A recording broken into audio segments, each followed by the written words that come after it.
Good morning student. Today I am going to start example number 1.4 and example number 1.5 which is based on Coulomb's law. Now the example number 1.4, Coulomb's law for electrostatic force between 2 point charges and Newton's law for gravitation force between two stationary point masses both have inverse square dependence on the distance between the charges and masses respectively. First we have to find out, compare the strength of these forces by determining the ratio of their magnitude. And the first sub part in part A for an electron and a proton, and second sub part of part A for two protons. Now B part, estimate the acceleration of electron and proton due to the electrical force of their mutual attraction when they are 1 angstrom. Okay, all the data are given. Mass of proton is 1.67 into 10 to the power minus 27 kg. Mass of electron is 9.11 into 10 to the power minus 31 kg. Clear? First we have to find out, compare the strength of forces by determining the ratio of their magnitude. Okay, we are going for first part, solution. Okay, this one is for an electron and proton and for two proton. Okay, here for an electron and proton. Now electrostatic force, as we know that K Q1 Q2 upon R square. Then electrical force K Q1, charge on electron and charge on proton.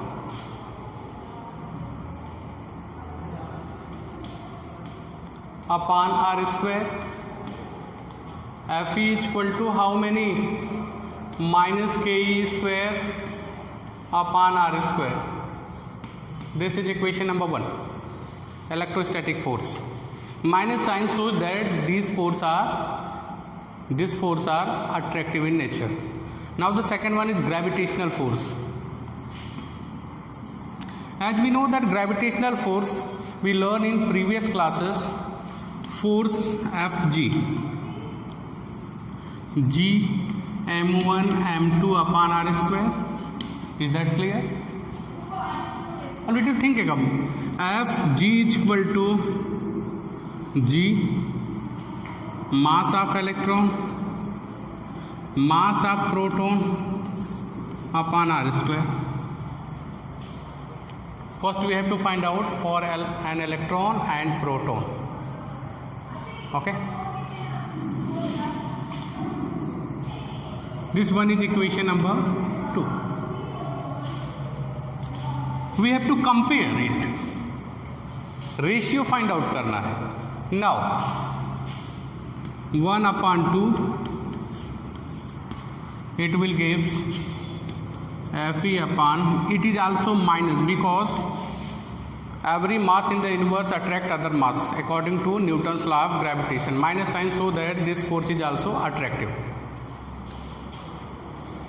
Fe upon Fg, आप mod भी लिख सकते हो, doesn't problem. Minus Ke square upon R square minus Gme, mass of electron, mass of proton upon R square is cancel.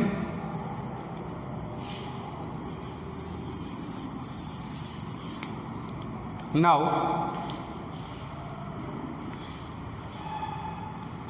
Fe upon Fg, how many? Minus minus plus Ke square upon Gme MP. Putting all the value and get the ratio. Then value of K is 9 into 10 to the power 9. E charge on electron or charge on proton both are equal in magnitude. Basically it is 1.6 into 10 to the power minus 19 whole square. G 6.67 into 10 to the power minus 11 यहाँ पे put करोगे. Mass of electron it is given and mass of proton it is also given. Putting all the data and get the answer. Clear? Is that clear?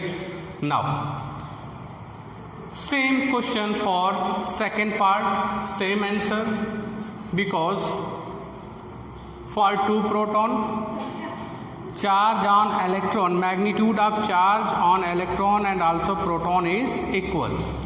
Same answer, Fe upon Fg.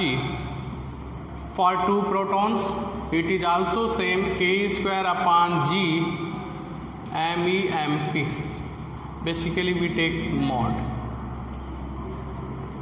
Okay, mod नहीं लोगे तब भी चलेगा, minus minus cancel होगा. बस यहाँ पे जो माइनस मैंने लिया था वो क्या हो जाएगा आपका प्लस नेचर में होगा, क्योंकि एक दूसरे को क्या करेंगे, रिपेल करेंगे. लेकिन हमको सिर्फ रेशियो निकालना है कि कितने टाइम से. सेम आंसर है सेकेंड पार्ट का भी, लेकिन यहाँ पे प्रोटॉन का चार्ज है और हम जानते हैं as we know that magnitude of charge on electron and proton is also equal. Now we are moving towards second part B. Estimate the acceleration of electron proton and proton due to electrical force of their mutual attraction. Electrical force of their mutual attraction. Now B part. यहाँ पे acceleration electron के लिए अलग होगा और proton के लिए अलग होगा. Why? Because of mass of electron and proton are different. As we know that electrical force for electron K square upon R square. Okay. Estimate the acceleration of electron and proton due to mutual attractive force. Okay. Now acceleration is for electron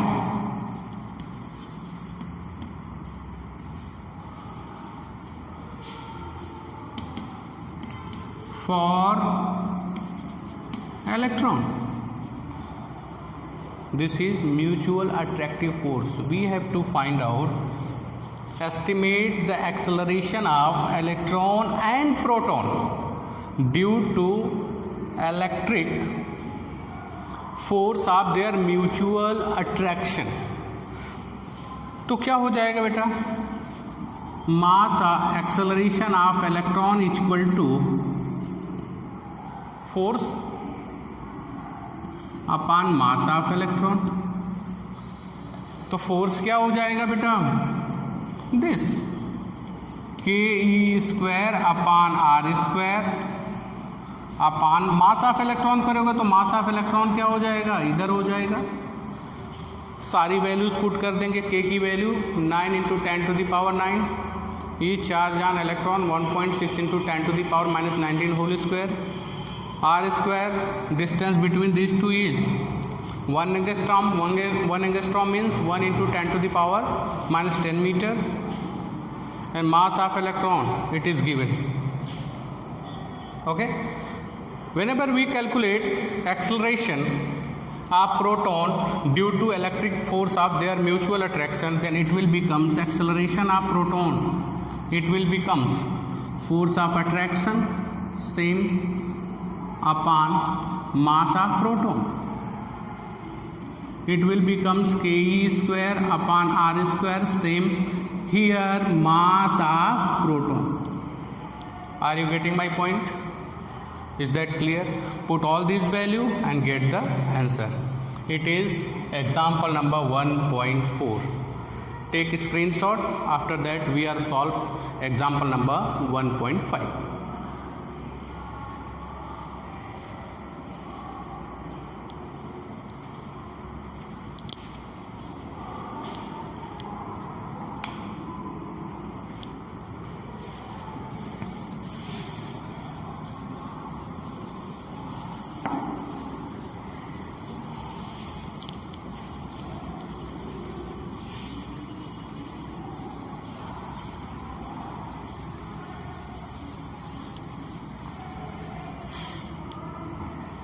Now this one is example number 1.5. Basically it is very long.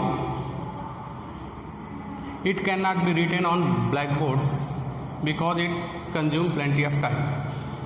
Now यहाँ पे आपको देख के एक idea लग जाएगा कि question में क्या बोला, उसको मैंने समझाया, फिर हम सॉल्व करेंगे। यहाँ पे बोला है कि एक स्फीयर है, मेटेलिक स्फीयर, जिस पे क्यू चार्ज है। सपोज मैंने माना क्यू चार्ज है, it is known as A. उसको नायलॉन की स्ट्रिंग से मैंने क्या किया है, आपका हैंग किया है, हैंग कर दिया है। और सेकेंड एक स्फीयर है मेटेलिक, सेम आइडेंटिकल है बेटा, उसको बी के द्वारा हम चिमटे से पकड़ के, चिमटा जो टेस्ट ट्यूब को आप पकड़ने के लिए यूज करते हैं आइसोलेट करने के लिए, उसको एक एक करीब लाते हैं। The distance between A and B is 10 centimetre. Okay, is that clear? Now after that the question says that another two identical uncharged sphere C and D. First C is brought in contact with A. Okay, and after that D, it is also brought in contact with B. C is identical with A, D is identical with B. Whenever these two uncharged sphere is brought in contact with A, C is brought in contact with A and D is brought in contact with B. Contact किया, contact करने के बाद मैं क्या कर रहा हूँ, C और D को क्या कर रहा हूँ, रिमूव कर दे रहा हूँ। और उसके बाद after that we place charge sphere A and B at a distance 5 centimeter. Question says that what effect on the force, यानी फोर्स क्या पहले जैसे रहेगा, कम होगा, ज़्यादा होगा, whatever. After solving this question we can find out whatever trajectory of force. Okay, फिर से सुन लो एक बार। एक स्फीयर था A, उसको नायलॉन के थ्रेड के साथ मैंने हैंग कर दिया था, जिस पे चार्ज कितना था, क्यू। दूसरा एक स्फीयर था जिस पे मैंने मान लिया चार्ज क्यू डैश है, पहले पे भी मैंने मान लिया क्यू है। दूसरे वाले को मैं चिमटे के हेल्प से उसके करीब 10 सेंटीमीटर पे लाता हूँ, तो सपोज फोर्स कितना है बेटा, एफ। फिर उसके बाद क्या बोल रहा है कि ए को एक उसी के जैसा आइडेंटिकल स्फीयर सी है उसके साथ टच करते हैं और सी पे कोई चार्ज नहीं है। सेम कंडीशन बी को उसी के जैसे आइडेंटिकल स्फीयर डी के साथ टच कराते हैं, जिस पे डी पे जब टच कराते हैं उस समय कोई चार्ज नहीं। फिर टच कराने के बाद सी और डी को हटा के बाहर फेंक देते हैं। फिर जो बचा स्फीयर ए और बी उनको आधे डिस्टेंस पे, इट इज़ 5 सेंटीमीटर पे पुट कर देते हैं। कह रहा है अब फोर्स कैसा होगा, क्या पहले जैसा होगा, क्या नहीं होगा, वो क्वेश्चन है आपका 1.5। बुक सबके पास होगी, आप रीड कर सकते हो। Now we are going for solution, please pay the attention. In the first case suppose this is F equal to K Q1 means Q, Q2 means Q dash upon R square. Suppose here R is equal to how many, 10 centimeter. Clear or not? Is that clear? Okay. In the second case, whenever these identical spheres are touched together, then charge remaining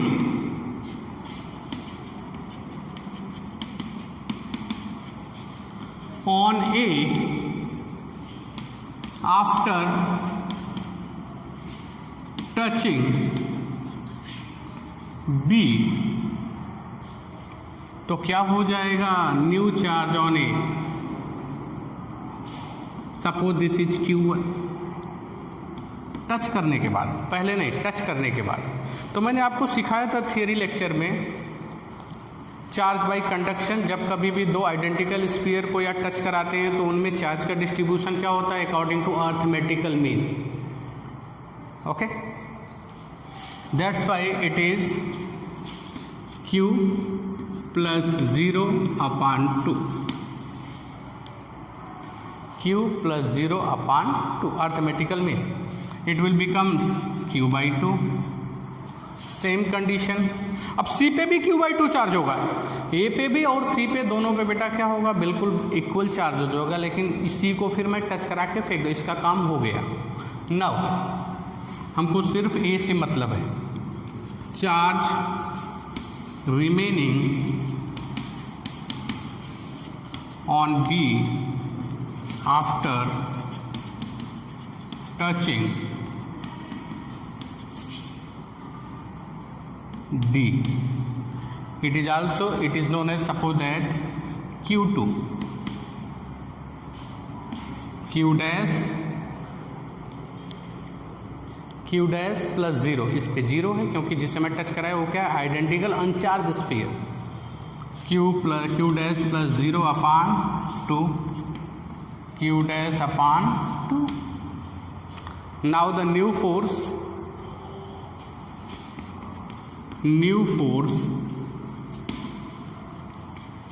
F dash, क्योंकि touch कराने के बाद दोनों को मैंने क्या किया, दोनों के बीच की डिस्टेंस को क्या कर दिया बेटा, हाफ कर दिया, as shown in the figure. It will becomes K Q1 Q2 upon R by 2 whole square. Why we are writing here R by 2. Suppose R is equal to 10 centimeter, that means 5 centimeter. It will becomes R by 2. इसको रब कर दें. Okay. Now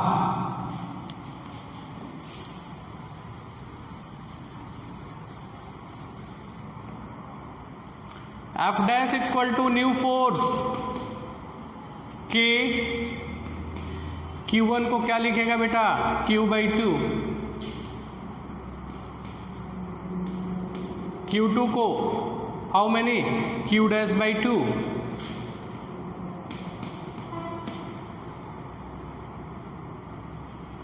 upon R by 2 whole square. It will becomes F dash is equal to K Q dash upon R square. Sorry, K Q dash upon 2 2 जा 4 upon R square upon 4 cancel out each other. F dash is equal to how many, K Q dash upon R square. This is equation number 2 and this one suppose equation number 1. From equation number 1 and equation number 2, it is clear that these two forces are equal. F is equal to F dash. That means force remains constant. क्योंकि मैंने जब उसको touch कराया charge तो half हुआ, साथ साथ distance भी मैंने क्या किया, आधा किया. तो जो पहले फोर्स निकल के आया तो सेम फोर्स होगा, फोर्स में कोई भी कम या ज़्यादा नहीं होगा. Now after that we are going for next example. Okay,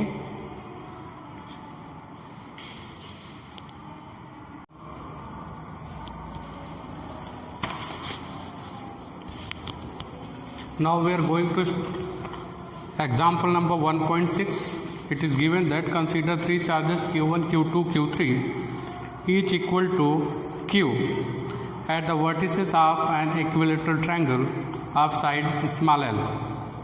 What is the force on a charge capital Q with same sign placed at the centroid of triangle as shown in figure 1.9? Okay.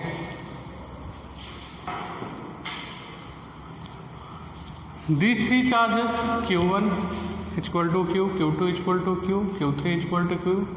They are placed at the vertices of equilateral triangle. At a capital Q which is placed on the centroid of this equilateral triangle Suppose this centroid is O. Okay, as we know that centroid circumcenter encircle the point O, which is centroid, which is equal distance from all the vertices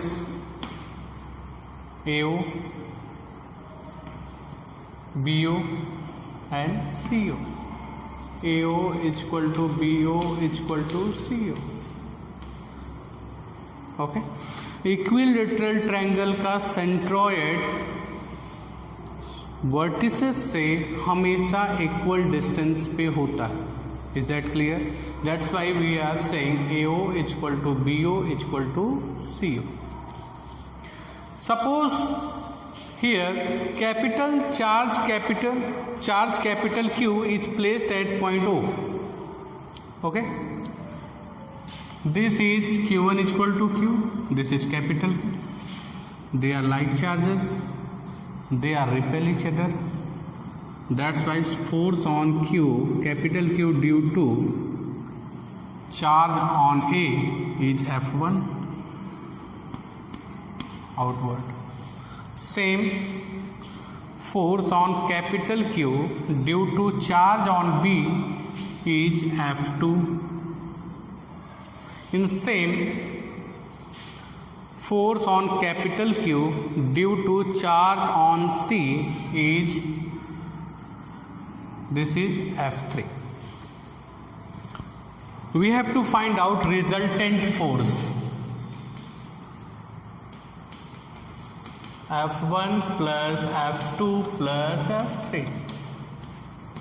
Vector sum, because force is a vector quantity. Now we are going to calculate F1. How many? K F1. F1, ध्यान से देखना, F1 K Q1 Q2. Q1 means Q, Q2 means capital Q upon AO square. AO square. यहाँ पे आप लिखोगे along, क्या direction है? A से O की तरफ, A से O की तरफ, that means AO.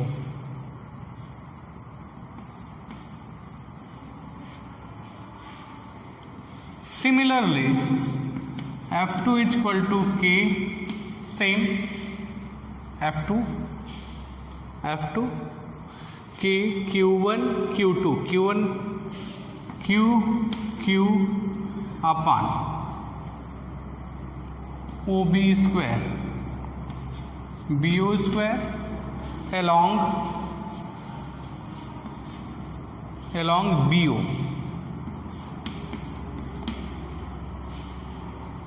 And similarly F3 is equal to same condition Q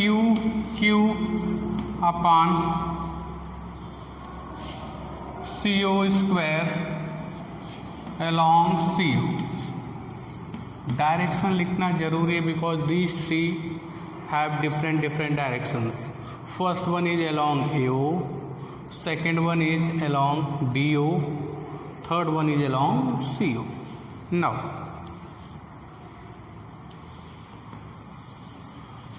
first we have to find out AO. नहीं भी फाइंड करोगे तब भी क्वेश्चन हो जाएगा, लेकिन हम फाइंड करेंगे. AO is equal to BO is equal to CO.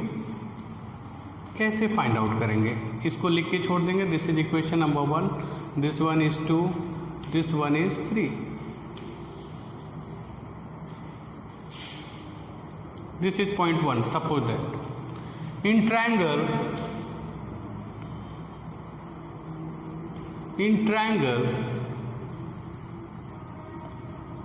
BOM,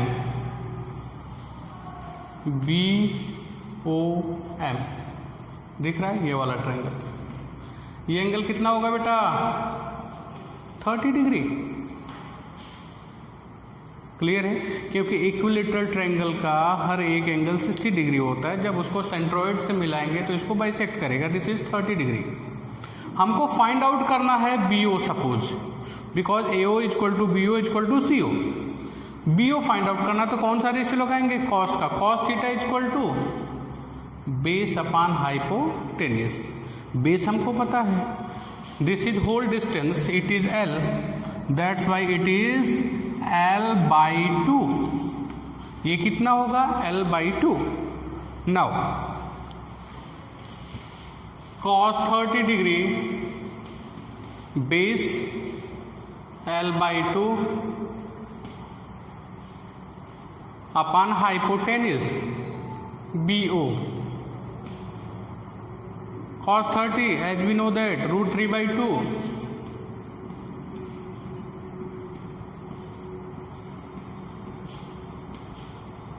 2 cancel. BO equal to, इसको इधर करेगा, √3 को इधर लाएगा, BO equal to L/√3 equal to AO equal to CO, क्योंकि सब एक दूसरे में आपस में क्या है, बराबर है, कोई दिक्कत नहीं। हम इसको यही मांग के सॉल्व करेंगे। आगे देखते हैं बेटा। नेक्स्ट इसके बाद हियर, इसके बाद just angle between F2 and F3। Here पहले लिख लेते हैं F2 equal to F3। F2 और F3 के मैग्नीट्यूड्स क्या हैं, बराबर है, और दोनों के बीच का ये वाला एंगल कितना होगा, कितना होगा 120 डिग्री। एक पॉइंट पे कितने का एंगल बनता है, 360। 3 इक्वल पार्ट्स, इट विल 120। तो हमने क्या पढ़ा है, parallelogram law of vector addition, when two equal vectors in magnitudes are added at an angle 120 degree, their resultant remains same as a magnitude of one of them. यानी अगर किसी दो equal magnitude के वेक्टर को हम 120 degree पे add करेंगे तो उसका रिजल्टेंट किसी एक के मैग्नीट्यूड के बराबर आएगा, सिंपल सी बात। तो हम क्या लिखेंगे, an angle between F2 and F3 are 120 degree. So, resultant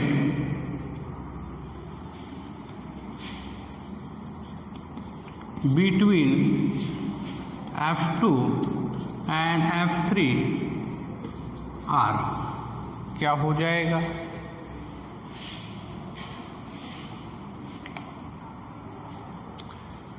ये आप नोट करके रखोगे कि कैसे मैंने फाइंड आउट किया। स्क्रीनशॉट ले सकते हो, फिर मैं आगे चलता हूँ। Okay,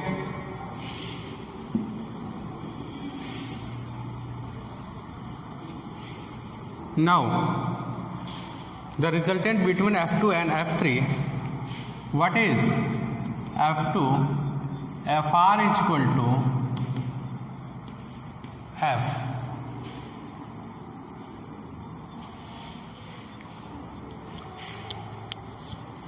equal to F2 equal to F3 equal to F।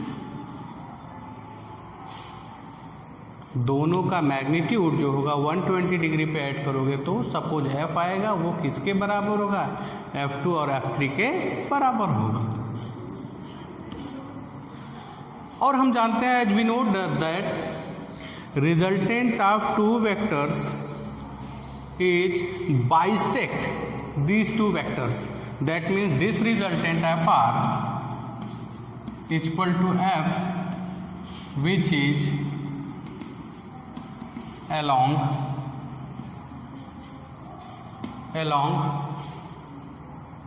OA। इधर की तरफ होगा। This is F R is equal to F, F R is equal to F, ये इधर की तरफ होगा। और एफ आर की वैल्यू क्या है बेटा? Same K Q Q upon same distance, O B square, O A square, O C square, कुछ भी लिख सकते हो। ओके, किसी के बराबर, क्योंकि ये तीनों आपस में क्या है? डिस्टेंसेस बराबर। इसके पहले मैंने लिखा था that means, and here F1 is K along OA, KQQ upon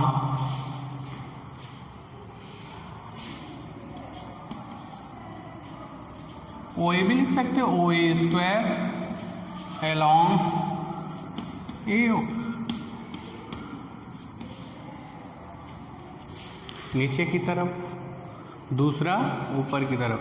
overall resultant is equal to क्या हो जाएगा बेटा?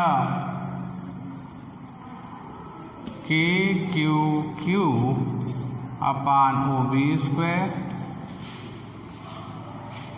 Minus, suppose this is along OA is along AO is equal to, suppose it is OA is r cap, this one is minus r cap. Now FR plus K, उसका opposite है, उल्टा होगा, K Q Q upon OA square minus r cap। As we know that OA is equal to OB, मैंने शुरू में ही लिखा था। Now F is equal to क्या हो जाएगा? 0। टोटल चार्ज कितना होगा बेटा? 0। ओके, क्लियर और नॉट? एक बार फिर से देख लो। मैंने सबसे पहले क्या किया? F1 काउंट किया, F2 काउंट किया, F3 काउंट किया by the simple formula of Coulomb's law. फिर मैंने क्या किया? OA, OB और OC डिस्टेंस फाइंड आउट की, जो कि बराबर है, क्योंकि इक्विलैटरल ट्रायंगल के वर्टिसेस से जब भी कभी सेंट्रॉइड को मिलाएंगे तो सभी वर्टिसेस की डिस्टेंस सेंट्रॉइड से क्या होगी? सेम होगी। Okay, that's clear. तीसरी बार मैंने क्या किया? मैंने देखा F2 और F3 दोनों कितने एंगल पे थे? 120 एंगल पे होते हैं। और जब भी कभी दो बराबर वेक्टर को 120 एंगल पे ऐड करते हैं तो उनका रिजल्टेंट भी वही आता है, किसी एक मैग्नीट्यूड के बराबर।